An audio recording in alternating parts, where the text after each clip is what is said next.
നിങ്ങളൊരു ഐഫോൺ യൂസറാണെങ്കിൽ കഴിഞ്ഞ 3 കൊല്ലങ്ങളായിട്ട് ഏത് സോഫ്റ്റ്വെയർ അപ്ഡേറ്റുകൾ വന്നാലും ആദ്യം എല്ലാവർക്കും അറിയേണ്ട ഒരു കാര്യമാണ് ഡിസ്പ്ലേ കംപ്ലൈൻ്റ് ആകുമോ, ഗ്രീൻ സ്ക്രീൻ ഉണ്ടാകുമോ, ഡിസ്പ്ലേ അടിച്ചു പോകുമോ ഇല്ലയോ എന്നുള്ളത്. യഥാർത്ഥത്തിൽ ഈ പറയുന്ന പോലെ സോഫ്റ്റ്വെയർ അപ്ഡേറ്റ് കൊണ്ടാണോ ഡിസ്പ്ലേ ഡാമേജ് ആവുന്നത്?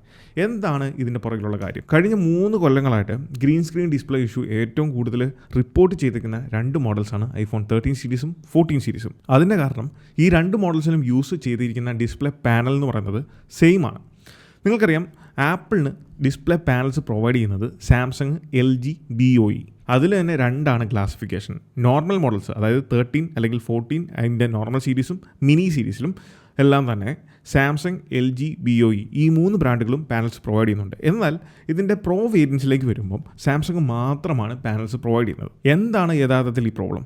ഈ ഡിസ്പ്ലേ ഗ്രീൻ സ്ക്രീൻ അല്ലെങ്കിൽ വൈറ്റ് സ്ക്രീനോ പല കളേഴ്സ് ആകുന്നതിൻ്റെ പ്രോബ്ലം എന്ന് പറയുന്നത് ഡിസ്പ്ലേ കൺട്രോളർ എന്ന് പറയുന്ന ഒരു യൂണിറ്റ് നമ്മുടെ ഡിസ്പ്ലേയുടെ ബാക്കിൽ തന്നെ ഉണ്ട്. അതാണ് നമുക്ക് സ്ട്രിപ്പ്, അതേ നിന്നാണ് ഒരു സ്ട്രിപ്പ് നമുക്ക് വരുന്നത്.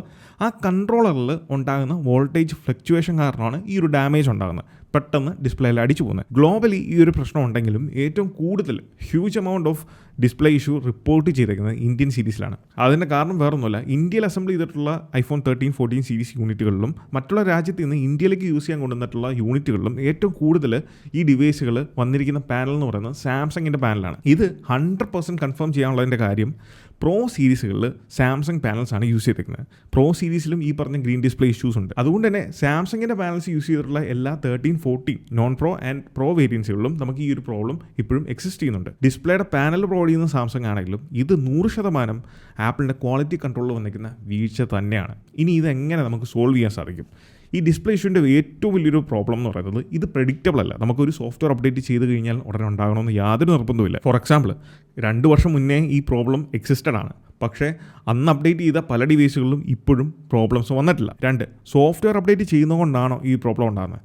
അങ്ങനെ പേടിച്ചിരിക്കുന്ന യൂസേഴ്സിനുണ്ട്. കാരണം നിരവധി യൂസേഴ്സ് ഇപ്പോഴും ഈ ഡിസ്പ്ലേ ഇഷ്യൂ ഉണ്ടാകും എന്ന് പേടിച്ചിട്ട് സോഫ്റ്റ്വെയർ അപ്ഡേറ്റ് ചെയ്യാതെ ഇരിപ്പുണ്ട്. അതോടൊപ്പം തന്നെ അതോടൊപ്പം പലരും ഇതിൻ്റെ കൃത്യമായിട്ടുള്ള സത്യാവസ്ഥ മനസ്സിലാക്കാതെ യൂസേഴ്സിനെ പേടിപ്പിച്ചും വെച്ചിട്ടുണ്ട്. അതുകൊണ്ട് തന്നെ സ്ഥിരമായിട്ട് നമ്മൾ അപ്ഡേറ്റ് വീഡിയോസൊക്കെ ചെയ്യുമ്പോൾ അതിൻ്റെ താഴെ വരുന്ന ഈ അപ്ഡേറ്റ് ചെയ്താൽ ഡിസ്പ്ലേ അടിച്ചു പോകുമോ എന്നുള്ള ചോദ്യങ്ങൾക്ക് യാതൊരു കുറവുമില്ല ഇത്രയും വർഷമായിട്ടും. അതുകൊണ്ട് തന്നെ നിങ്ങൾ സോഫ്റ്റ്വെയർ അപ്ഡേറ്റ് ചെയ്താലും ഇല്ലെങ്കിലും അൺപ്രഡിക്റ്റബിൾ ആയിട്ടുള്ള കാര്യമാണ്. ഇനി ഇതെങ്ങനെ നമുക്ക് പരിഹരിക്കാം എന്ന് ചോദിച്ചാൽ അതിനെപ്പറ്റി ഡീറ്റെയിൽഡ് വീഡിയോ എൻ്റെ യൂട്യൂബ് ചാനലിൽ ഞാൻ കൊടുത്തിട്ടുണ്ട്.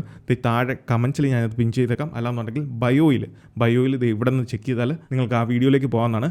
അതിൽ ഞാൻ 3-4 മെത്തേഡ് ആപ്പിളിൽ നിന്ന് ഫ്രീ ആയിട്ട് റീപ്ലേസ്മെൻറ്റ് കിട്ടാനുള്ള ഡീറ്റെയിൽസും അതിൽ പറഞ്ഞിട്ടുണ്ട്. അപ്പോൾ ഇതുപോലത്തെ ഇൻഫോർമേറ്റീവ് ആയിട്ടുള്ള ആപ്പിൾ റിലേറ്റഡ് കണ്ടൻറ്റിന് ഇന്ന് തന്നെ നമ്മുടെ ഇൻസ്റ്റാഗ്രാം പേജും യൂട്യൂബ് ചാനലും ഫോളോ ചെയ്യുക.